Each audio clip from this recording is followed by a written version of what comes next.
Is there a force, a factor, a power, a science, call it what you will, a something which a few people understand and use to overcome their difficulties and achieve outstanding success? I firmly believe that there is. It is my purpose here to attempt to explain it, so that you may use it if you desire. I realize I have run across something that is workable, but I don't consider it as anything mystical, except in the sense that it is unknown to the majority of people and is little understood by the average person. I am aware that there are forces, powerful forces at work in this country, that would dominate us, substituting a kind of regimentation for the competitive system which has made America great among nations. I believe that we must continue to retain the wealth of spirit of our forefathers. If we don't, we shall find ourselves dominated in everything we do by a mighty few. We'll become serfs in fact, if not in name. I hope this work will help develop individual thinking and doing. Some may call me a crackpot or a screwball. I'm well aware of that. Let me say that I am past the half-century mark and have had many years of hard, practical business experience, as well as a goodly number of years as a newspaper man. I started as a police reporter. Police reporters are trained to get the facts and take nothing for granted. Apparently I was born with a huge bump of curiosity. I've always had an insatiable yearning to seek explanations and answers. This yearning has taken me to many strange places, brought to light many peculiar cases, and has caused me to read every book I could get my hands on, dealing with religions, cults, and both physical and mental sciences. I have read literally thousands of books on modern psychology, metaphysics, ancient magic, voodooism, yogism, theosophy, Christian Science, unity, truth, new thought, and many other dealings. It's what I call mind stuff. Many of these books were nonsensical, others strange, and many very profound. Gradually, I discovered that there is a golden thread that runs through all the teachings and makes them work for those who sincerely accept and apply them. That thread can be named in a single word: belief. It is the same element or factor, belief, which causes people to be cured through mental healing, enables others to climb the ladder of success, and gets phenomenal results for all who accept it. Why belief as a miracle worker is something that cannot be satisfactorily explained, but have no doubt about it. There's genuine magic in believing. The magic of believing became a phrase around which my thoughts steadily revolved. I've tried to put down these thoughts as simply and as clearly as I could, so that everyone can understand. My hope is that anyone who listens will be helped in reaching their goal in life. I would like to start by relating a few experiences of my own life, with the hope that by hearing them you will gain a better understanding of the entire science. Early in 1918, I landed in France as a casual soldier, unattached to a regular company. As a result, it was several weeks before my service record, necessary for my pay, caught up with me. During that time, I was without money to buy gum, candy, cigarettes, and the like. Every time I saw a man light a cigarette or chew a stick of gum, the thought came to me that I was without money to spend on myself. Certainly I was eating, and the army clothed me and provided me with a place on the ground to sleep. But I grew bitter because I had no spending money and no way of getting any.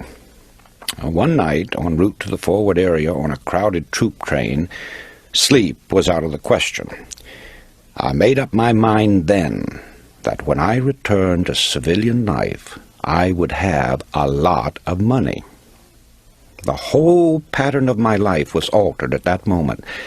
I didn't realize it then that at that moment I was laying the groundwork for a new direction in my life, groundwork that would unleash forces that would bring accomplishment.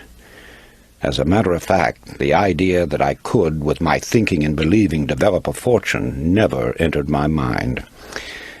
Money is not the only desire you may have.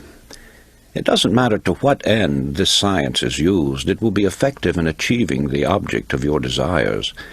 And in this connection, let me tell another experience. Some years ago, I decided on a trip to the Orient and sailed on a ship called the Empress of Japan. Something was working for me on that trip.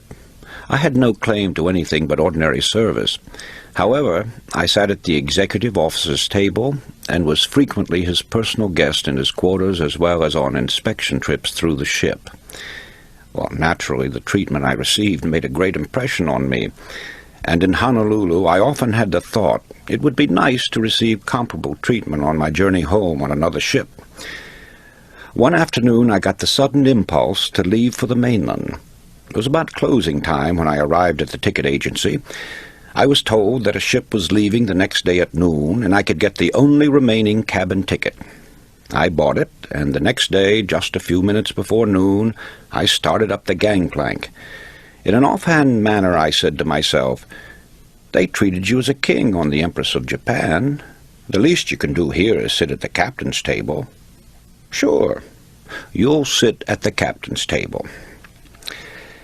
The ship got underway, and as we steamed out of the harbor, word was received from the dining room steward for passengers to appear in the dining room for assignments to tables. About half the assignments had been made when I came before him. He asked me for my ticket, which I placed on the table. He glanced at it, and then to me, saying, "Oh, yes, table A, seat number 5. It was the captain's table, and I was seated directly across from him. Many things happened aboard that ship which pertained to this subject, the most prominent being a party supposed to be in honor of my birthday. Just an idea of the captain's, because my birthday was months off. In laying before you this very workable science, I am aware that the subject has been handled before from many angles. I am also cognizant that many people shy away from anything that smacks of religion, the occult, or the metaphysical. Accordingly, I am presenting it in the language of a businessman who believes that sincere thinking and plain speaking will get any message across to the people. In using this science, which is given to you with the confident knowledge that no matter how you use it, it will get results, I wish to warn you. Never use it for harmful or evil purposes. Since the beginning of man, there have been two great subtle forces in the world, good and evil. Both are terrifically powerful in their respective scopes and cycles. The basic principle operating both is mind power, massed mind power. Therefore, take great care that you do not misuse the science of mind stuff. I cannot emphasize this too strongly, for if you employ it for harmful or evil purposes, it will boomerang and destroy you, just as it has others down through the centuries. These are not idle words, but solemn words of warning. Glance around you. If you are in a furnished room, your eyes tell you that you are looking at a number of inanimate objects. That's true so far as visual perception is concerned, but in reality, you are actually looking at thoughts or ideas which have come into materialization through the creative work of some human being. It was a thought first that created the furniture, fashioned the window glass, and gave form to the draperies and coverings. The automobile, the skyscraper, the great planes that sweep the stratosphere, the sewing machine, the tiny pen, 1,001 things, yes, millions of objects. Where did they come from originally? Only one source. From that strange force, thought. As we look further, we realize that these achievements, and in fact all our possessions, came as a result of creative thinking. Thought is the original source of all wealth, all success, all material gain, all great discoveries, inventions, and of all achievements. With that in mind, it becomes easy to understand that a man's thoughts make or break him. and Shakespeare's words become more intelligible. There is nothing either good or bad, but thinking makes it so. Many people feel that success comes with hard work. However, I would like to point out that hard work alone will not bring success. The world is filled with people who have worked hard but have little to show for it. Something more than hard work is necessary. It is creative thinking and firm belief in your ability to execute your ideas. The successful people in history have succeeded through their thinking. Their hands were merely helpers to their brains. Another important point is that one essential to success is that your desire be an all-obsessing one, your thoughts and aims be coordinated, and your energy be concentrated and applied without let-up. It may be riches or fame or position or knowledge that you want, for each person has his own idea of what success means to him. But whatever you consider it to be, you can have it, provided you are willing to make the objective the burning desire of your life. A big order, you say? No, not at all. By using the dynamic force of believing, you can set all your inner forces in motion. They, in turn, will help you reach your goal. Now that you have a clearer idea of the part that thought and desire play in your daily lives, the first thing to determine is precisely what you want. Starting in with the general idea that you merely want to be a success, as most people do, is too indefinite. You must have a mental pattern clearly drawn in your mind. Ask yourself, where am I headed? What is my goal? Have I visualized just what I really want? If success is to be measured in terms of wealth, can you fix the amount in figures? If in terms of achievement, can you specify it definitely? I ask these questions, for in their answers are the factors which will determine your whole life from now on. Strange as it may appear, not 1 out of 100 people can answer these questions. Most people have a general idea that they would like to be a success, but beyond that everything is vague. They go along from day to day, figuring that if they have a job today, they will have it tomorrow, that somehow they will be looked after in their old age. They are like a cork on the water, floating aimlessly, drawn this way and that by various currents, being washed up on the shore or becoming waterlogged and eventually sinking.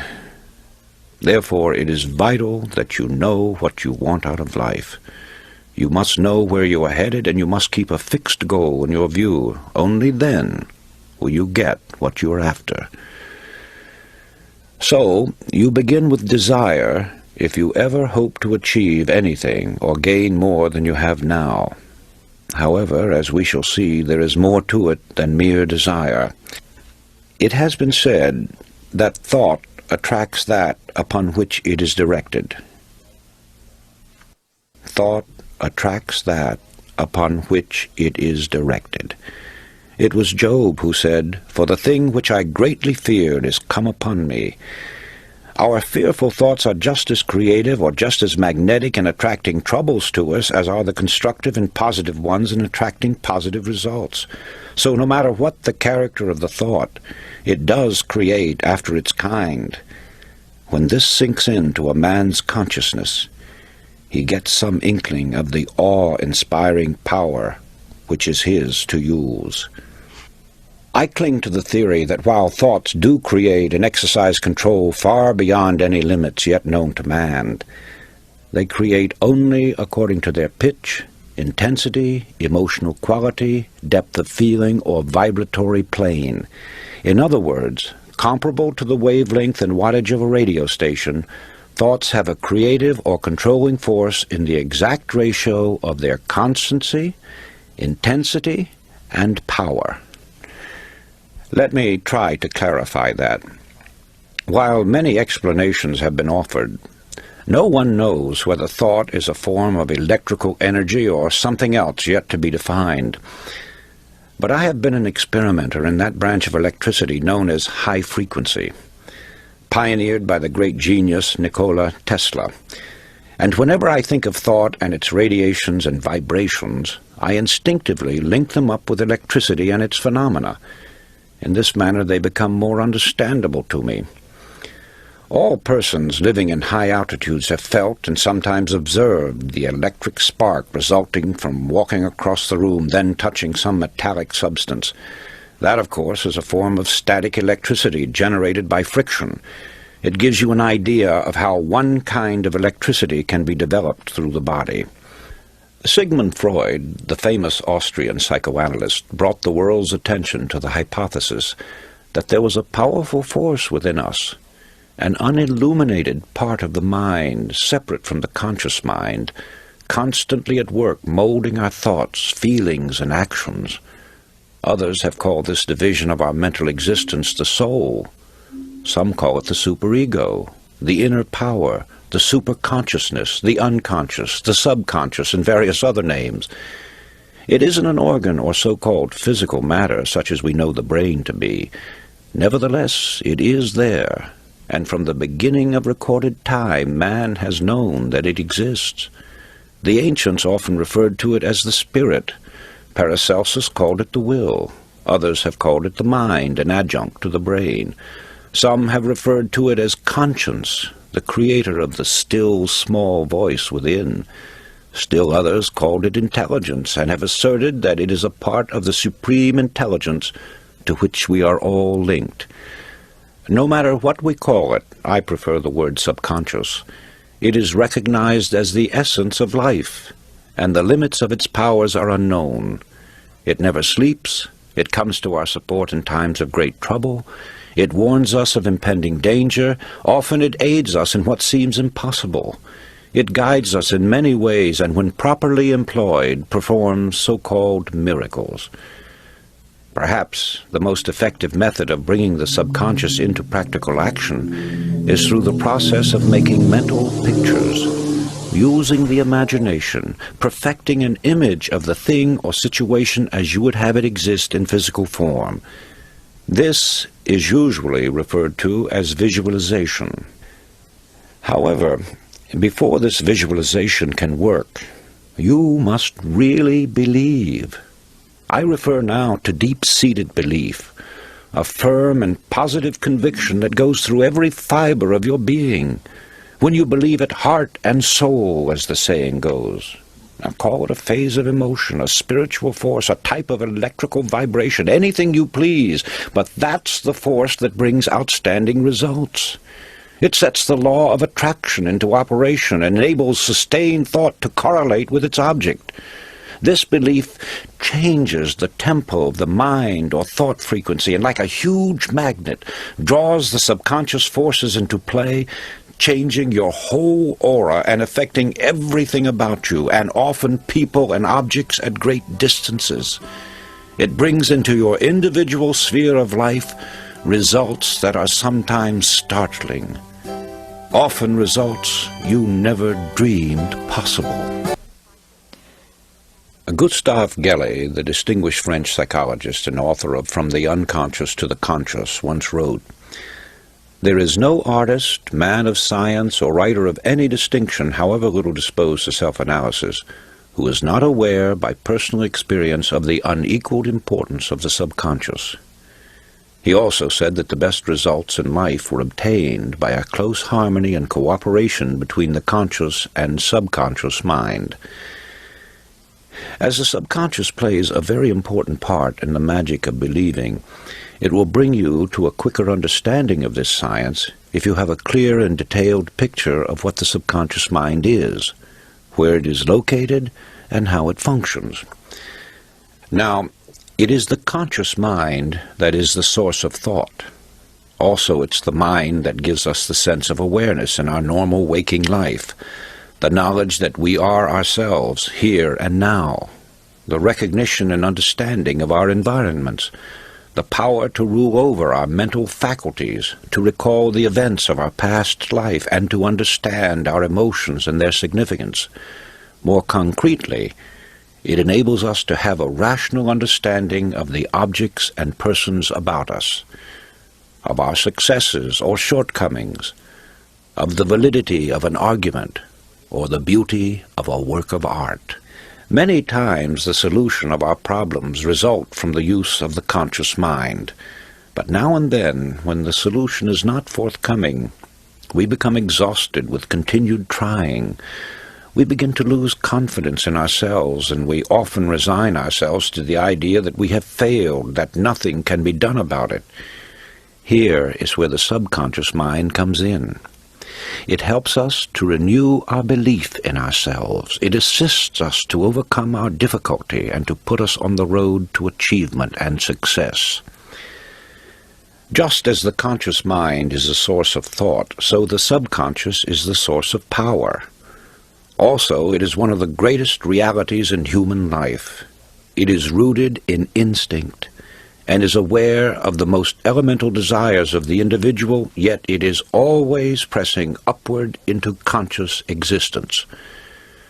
The powers of the subconscious are many, the chief of which are intuition, emotion, certitude, inspiration, suggestion, deduction, imagination, organization, and, of course, memory and dynamic energy. It is a distinct entity. It possesses powers and functions with unique mental organization all its own.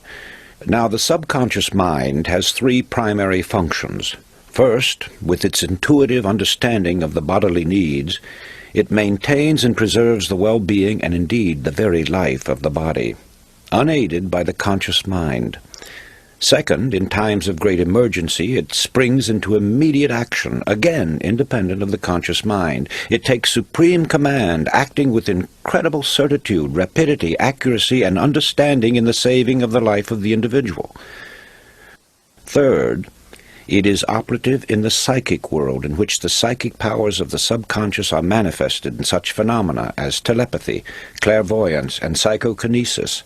But also, it can be summoned to help the conscious mind in times of great personal necessity, when the conscious calls upon the subconscious to use its powers and resources to solve a vital problem or bring to pass that which is sought or desired by the individual. It is the third function that we are most concerned with here. To draw upon the resources and powers of the subconscious and awaken it into action, you must first be sure that you are asking for something that is rightfully yours to have and is within your ability to handle. The subconscious manifests itself only according to the capabilities of the person. Then you must have patience and absolute faith. Theodore Simon Jouffroy, the French philosopher, said the subconscious mind will not take the trouble to work for those who do not believe in it.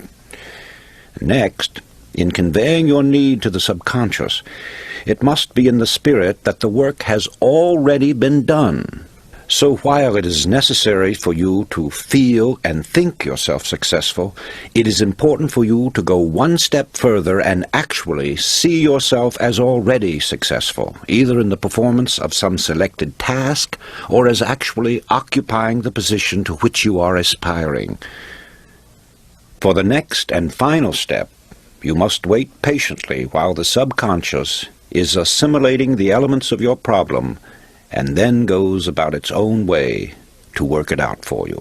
In due course, with the flowing of ideas and plans of the subconscious into your waiting conscious mind, the solution of your problem will be revealed to you. The correct course of action will be indicated. You must follow those indications immediately and unquestioningly. There must be no hesitation on your part, no mental reservation, no deliberation. You must receive the message from the subconscious freely, and after understanding it, you must act on it at once. Only by doing that will you make your subconscious serve you and continue to respond whenever you call upon it.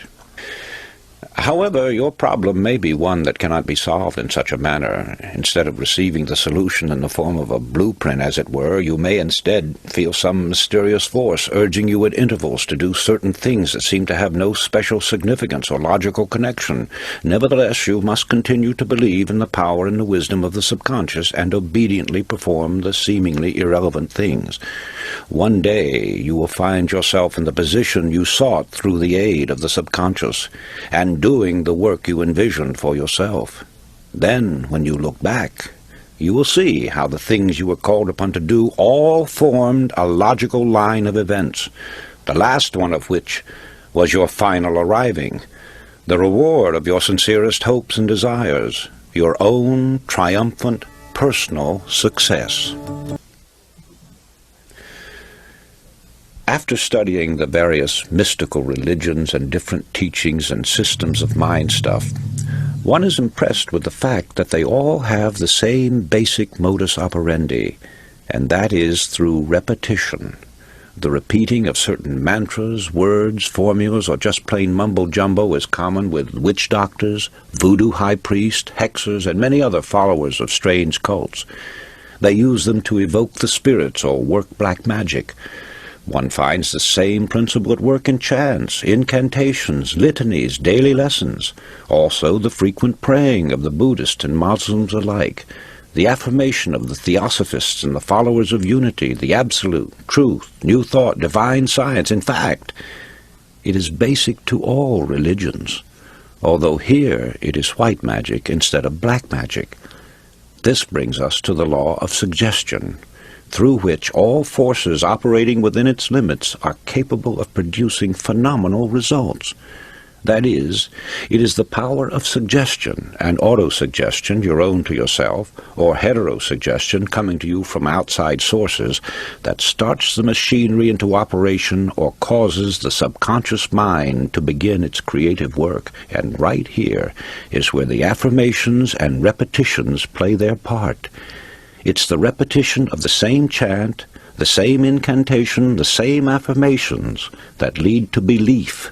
And once that belief becomes a deep conviction, things begin to happen. Now, this is the same identical force and the same mechanics that Hitler used in building up the German people to attack the world. A reading of Mein Kampf will verify that. Dr. René Fauvel, a famous French psychologist, explained it by saying that Hitler had a remarkable understanding of the law of suggestion and its different forms of application. It was with uncanny skill and masterly showmanship that he mobilized every instrument of propaganda in his mighty campaign of suggestion. Hitler openly stated that the psychology of suggestion was a terrible weapon in the hands of anyone who knew how to use it. Let's see how he worked it to make the Germans believe what he wanted them to, and once that belief took hold, how they started their campaign of terror. Slogans, huge signs, posters, mast flags appeared throughout Germany. Hitler's picture was everywhere. One Reich, one folk, one leader became the chant. It was heard everywhere. Today we own Germany, tomorrow the entire world. The marching song of the German youths came from thousands of throats daily. Such slogans as, "Germany has waited long enough," "Stand up, you are the aristocrats of the Third Reich," "Germany is behind Hitler to a man," and hundreds others, bombarded the people 24 hours a day. From billboards, sides of buildings, the radio and the press. Every time they moved, turned around, or spoke to one another, they got the idea that they were a superior race, and under the hypnotic influence of this belief, strengthened by repeated suggestion, they started out to prove it. Unfortunately for them, there were other nations who also had strong national beliefs that eventually became the means of bringing defeat to the Germans. Let's go into the field of sports, where everyone who has ever witnessed a football or baseball game has actually seen this power of suggestion at work. The late Newt Rockne, famous coach at Notre Dame, knew the value of suggestion and used it repeatedly, but he always suited his method of applying it to the temperament of the individual team. A story is told that on one Sunday afternoon, Notre Dame was playing a particularly grueling game and at the end of the first half was trailing badly. The players were in their dressing room, nervously awaiting the arrival of Rockne. Finally, the door opened and Rockne's head came in slowly. His eyes swept inquiringly over the squad. "Oh, excuse me. I made a mistake. I thought these were the quarters of the Notre Dame team." The door closed and Rockne was gone. Puzzled and then stung with fury, the team went out for the second half and won the game. In the Depression years, and there may be years like them in the future, We saw this same suggestive force working overtime. Day after day we heard the expression, "Times are hard, business is poor, the banks are failing, prosperity hasn't a chance," and wild stories about business failures on every hand until they became the national chant. Millions believed that prosperous days would never return. Hundreds, yes, thousands of strong-willed men went down under the constant hammering, the continuous tap-tapping of the same fear-vibratory thoughts. Money, always sensitive, runs to cover when fear suggestions begin to circulate, and business failures and unemployment follow quickly. We heard thousands of stories of bank failures, huge concerns going to the wall, and people believed them readily and acted accordingly. There will never be another business depression if people generally realize that it is with their own fear thoughts that they literally create hard times. They think hard times, and hard times follow. Dr. Walter Dill Scott, eminent psychologist and longtime president of Northwestern University, told the whole story when he said, "Success or failure in business is caused more by mental attitude rather than by mental capacities." Let's consider charms, talismans, amulets, good luck pieces, four-leaf clovers, old horseshoes, a rabbit's foot, and countless other trinkets which thousands of people believe in. By themselves they are inanimate, harmless objects without power. But people breathe life into them by thinking they do have power, even though the power isn't in them per se. The power comes only with the believing, which alone makes them effective. Two outstanding illustrations of this are found in the stories of Alexander the Great and Napoleon. In Alexander's day, an oracle proclaimed that whoever unloosened the Gordian knot would become ruler of all Asia. Alexander, you may remember, with one stroke of his sword cut the knot and rose to tremendous heights and power. Napoleon was given a star sapphire when he was a child, with the prophecy that it would bring him luck and someday make him Emperor of France. Could it have been anything but the supreme belief in the prophecy that carried these two great men to a place in the Hall of Fame? They became great men because of their supernormal beliefs. Here's a simple experiment that will demonstrate to you the strange power of attraction through visualization, making the mental picture actually work. Find a few small stones or pebbles which you can easily throw. Locate a tree or a post of 6 to 10 inches in diameter. Stand 25 to 30 feet away from it. Start throwing pebbles at the tree, trying to hit it. If you're an average person, most of the stones will go wide of their mark. Now stop and tell yourself that you can hit the objective. Get a mental picture of the tree, figuratively stepping forward to meet the stone. Imagine the rock actually colliding with the tree in the spot where you want it to strike. You'll soon find yourself making a perfect score. Don't say it's impossible. Try it, and you'll prove that it can be done, if you will only believe it. To become the person that you would like to be, you create a mental picture of your newly conceived self, and if you continue to hold it, the day will come when you are in reality that person. Shakespeare said, "Assume the virtue if you have it not." Now let's take this great truth and follow some of its implications. In assuming the virtue, you are assuming via your imagination. But here we must make a distinction between daydreaming and a true mental picture or proper use of the imagination. Perhaps there is some genie who will drop $100,000 into your lap or overnight provide you with a mansion luxuriously furnished. I have never had the pleasure of meeting one, but daydreaming or mere undirected wishful thinking doesn't have the power to release the latent forces within you that will bring you the $100,000 or the mansion. When you employ your imagination properly, you see yourself doing a thing and you go ahead and do it. It's the doing the thing you have pictured to yourself that brings it into actual existence. In this connection, think about the use of the magnifying glass. When properly focused, it will gather the light from the sun and concentrate it, so that the heat will burn a hole in the object on which the rays are focused. It must be held steady before the heat power is developed, and so it is with the holding of the image or the mental picture. However, it is very difficult for the average person to concentrate for any length of time, to say nothing of holding on to a mental picture for any great period.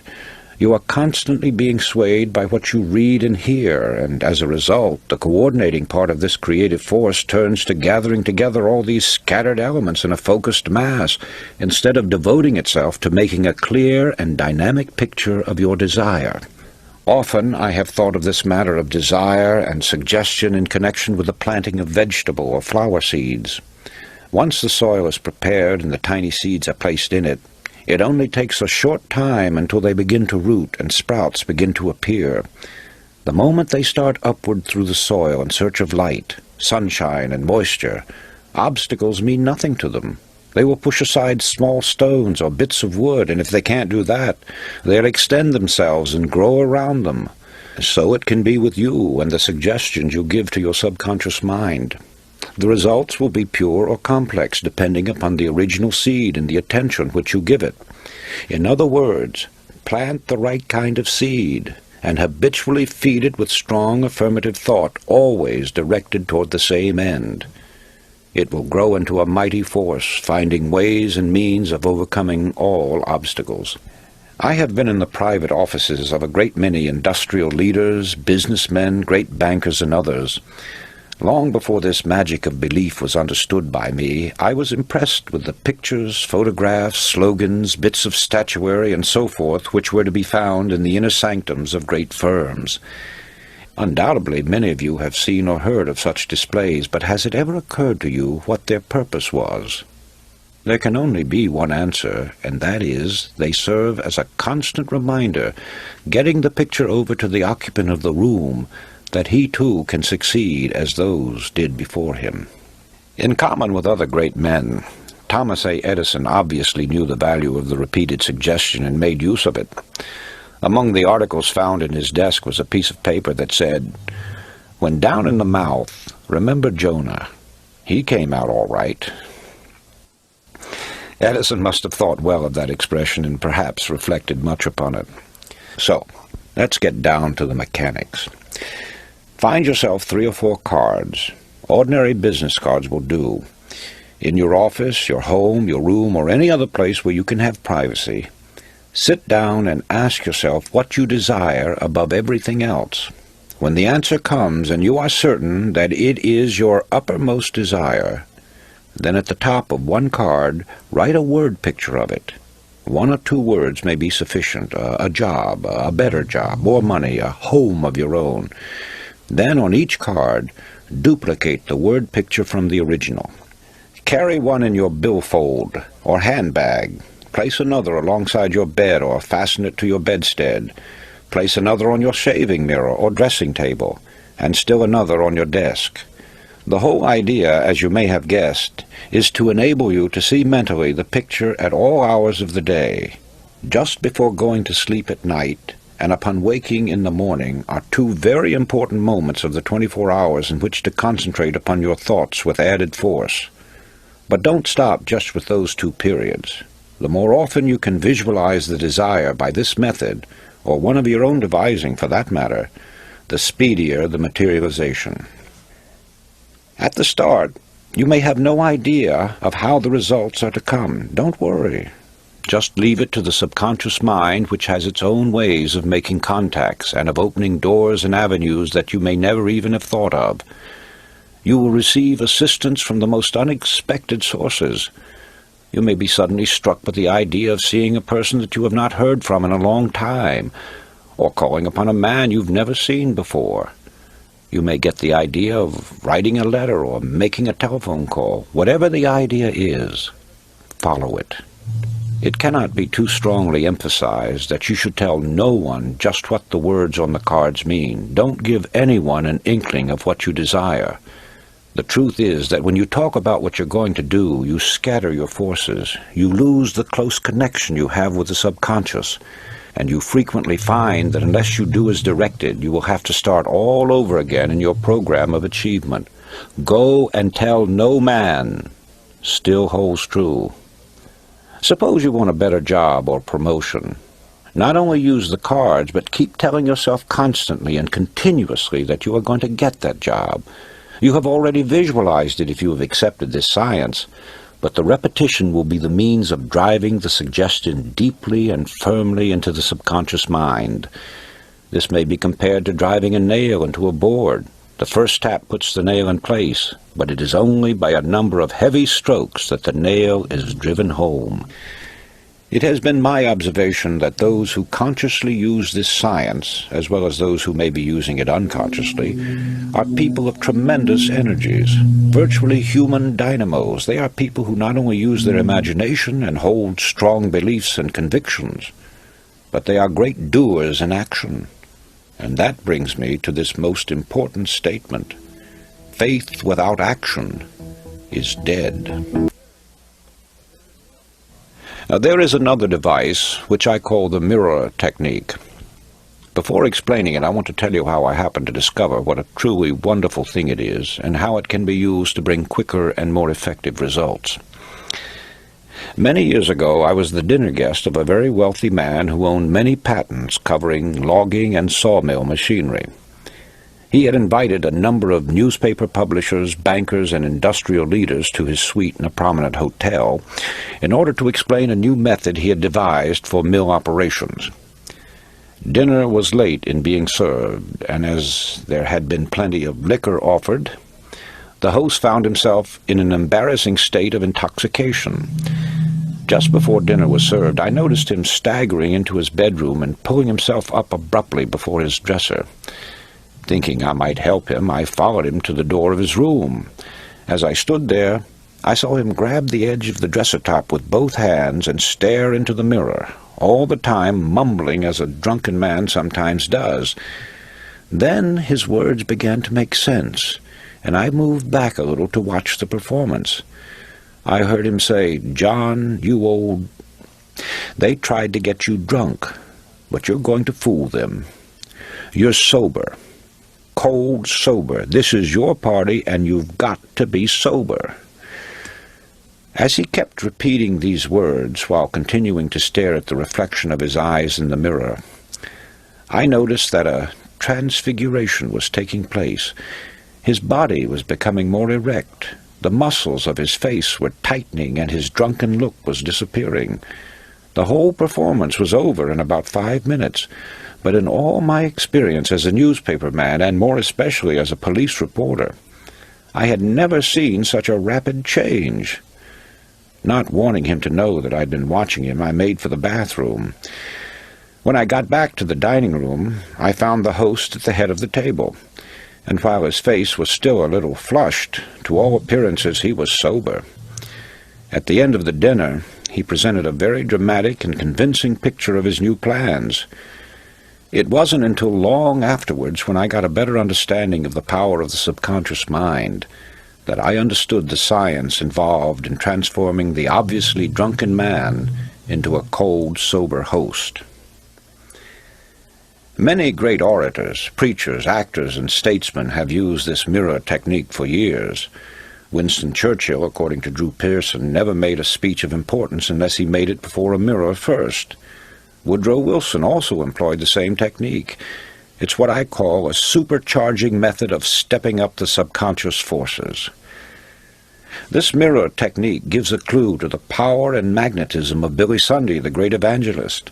According to Eric Sevareid in his book Not So Wild a Dream, Billy Sunday would bound about his hotel room, now peering intently out the window with one foot on the sill, now grasping the dressing table firmly in both hands, while lecturing his reflection in the mirror. Now to outline the technique. Stand in front of a mirror. It need not be a full-length mirror, but it should be big enough so that you may at least see your body from the waist up. And those of you who have been in the Army know what it means to come to attention. Stand fully erect, bring your heels together, pull in your stomach, keep your chest out and your head up. Now breathe 3 or 4 times until you feel a sense of power, strength, and determination.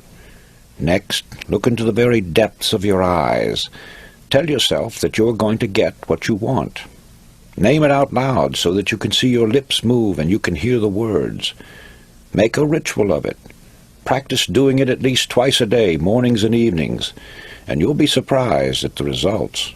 Within a few days you'll have developed a sense of confidence that you never realized that you could build within yourself. This power will give you that penetrating gaze that causes others to think you are looking into their very souls.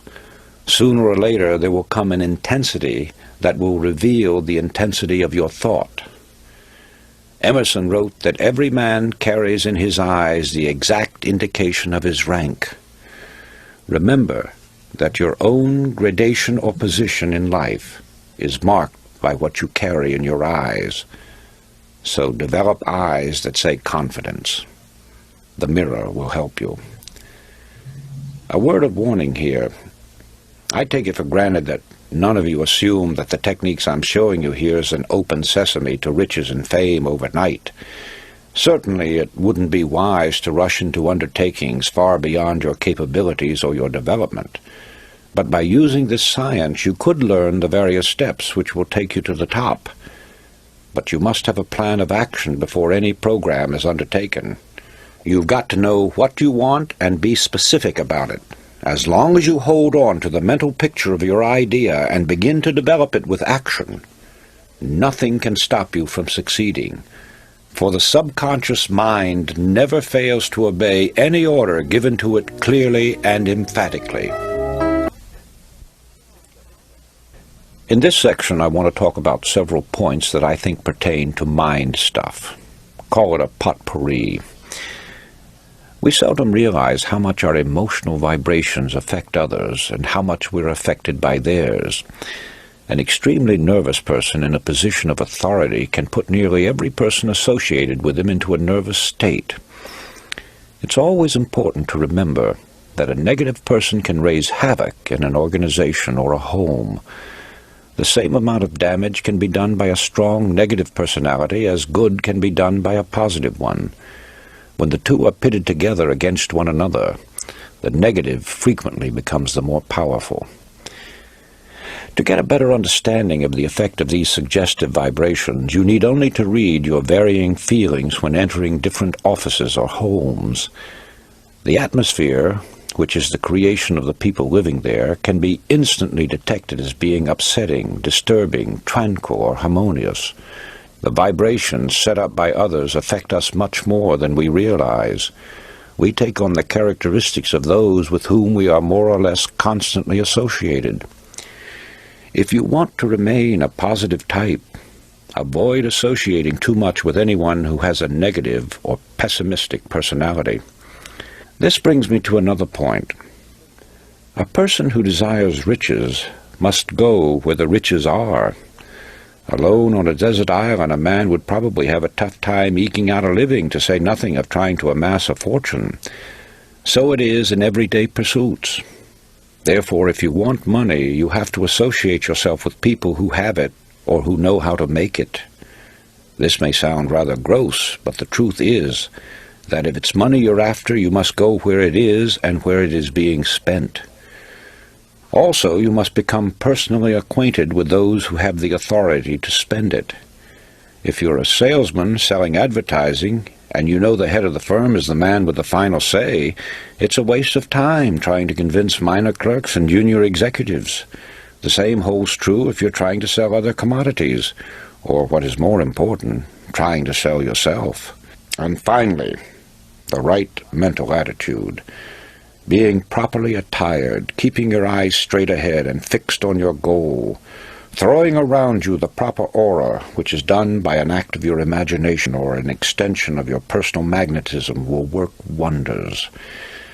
Theos Bernard, in his Penthouse of the Gods, learned this when he was cornered and stoned by a crowd of natives in Tibet. In his book, he says his first reaction was to fight, but the thought was immediately dismissed when he recalled that he had been taught to assume and maintain his aura. Thus he straightened his shoulders, lifted high his head, directed his eyes straight ahead, and moved forward with a firm and rapid stride. Not only did the crowd give way, but others came forward and made a path for him. When man fully comprehends the great power of his mind and earnestly puts it to work, he will have dominion over this earth and everything on it. You yourself have this inner spark, but it must be fanned until the fire is of white-hot intensity, and it must be constantly stoked, which you do by adding fuel. Ideas, ideas, more ideas, and action. I have tried to make plain how this power through belief can be developed, and to take you up the ladder as far as you wish to go. It is necessary, though, to point out that it is easy to lose one's belief or faith.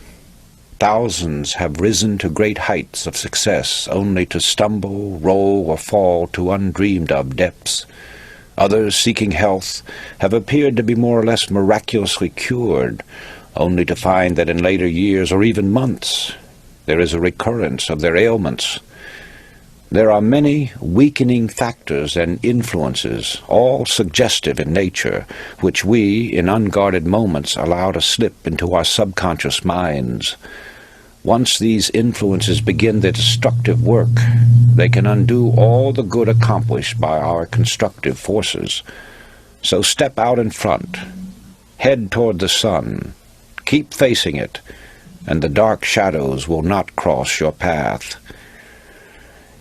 I know that it is difficult for the average person who knows nothing of this subject to accept the idea that all is within.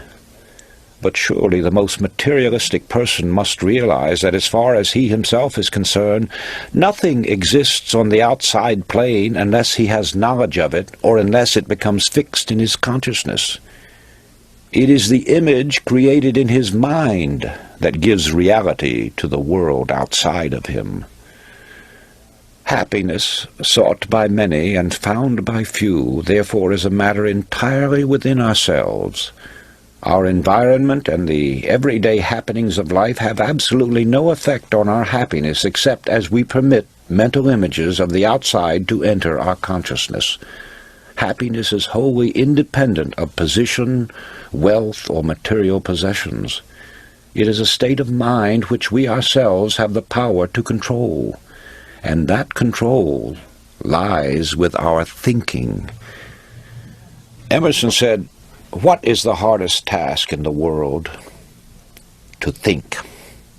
Obviously, this is so, when one considers that most of us are victims of mass thinking and feed upon suggestions from others. We all know that the law of cause and effect is inviolable. Yet how many of us ever pause to consider its workings? The entire course of a man's life has many times been changed by a single thought, which coming to him in a flash became a mighty power that altered the whole current of human events.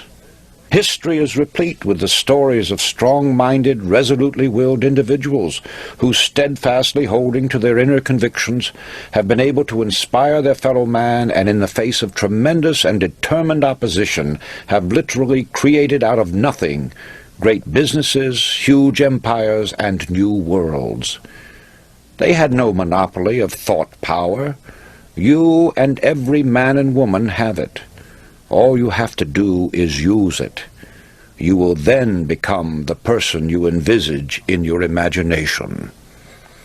Know yourself. Know your power.